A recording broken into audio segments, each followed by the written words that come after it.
morning, morning. Hello, thiên sĩ sao ý để xây dòng nhìn.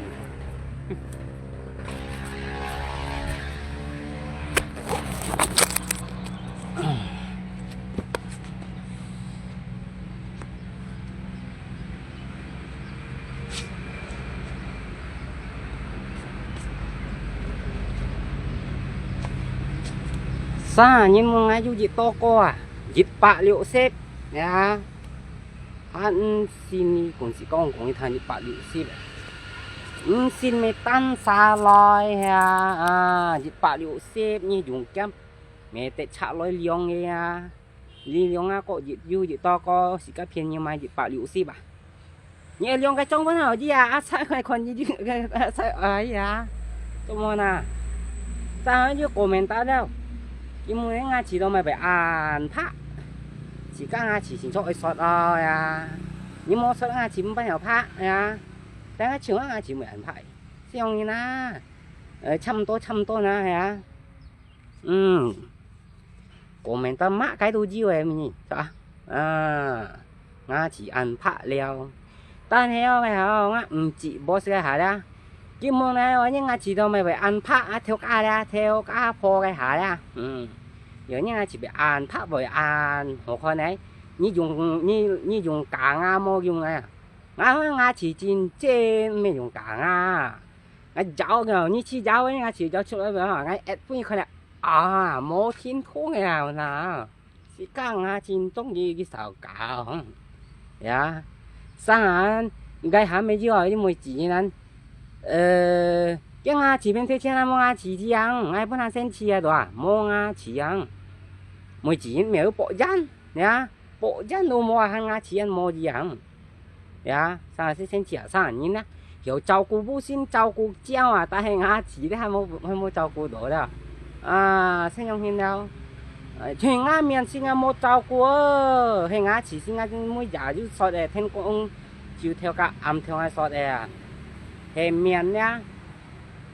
nga chung xe đang nga miền nó mang sự cô mua giống mua chả đúng gì à si kali pali chui miền á si do côm pan này nó si thiếu hệ hộ pan này hình nữa nhện trong này là dùng nhện trong này miền mua còn cô phụ nè mua còn cô đi theo đúng gì à original đi theo chính trong này nhện trong này original miền à hệ còn nhện nè theo cái gì miền nè tu theo cái gì miền nè hệ còn cái miền này hệ sang ở là hệ sang ở mỗi miền á pha như có bây giờ bán hiện tu hệ bây giờ bán miền chậm mà trong ai lấy mua cầu tủ coi si cái miền chế mấy chế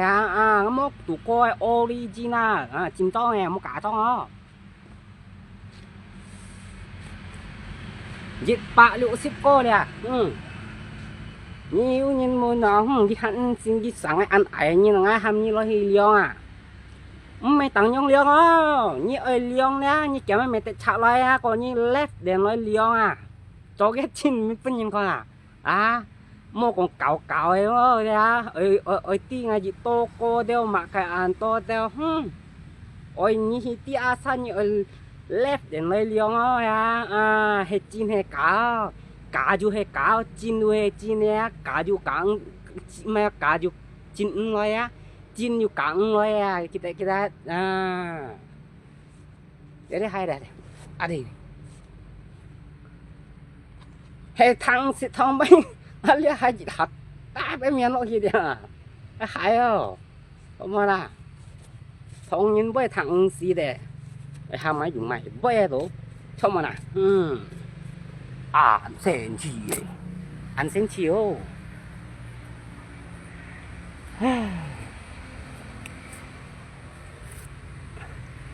dễ nhìn còn mình ta như bà ăn hiểu sang như miền như tao xài mỗi một nhà tao xài ngay mấy còn như tao thà ngay siêu dòng xăm ship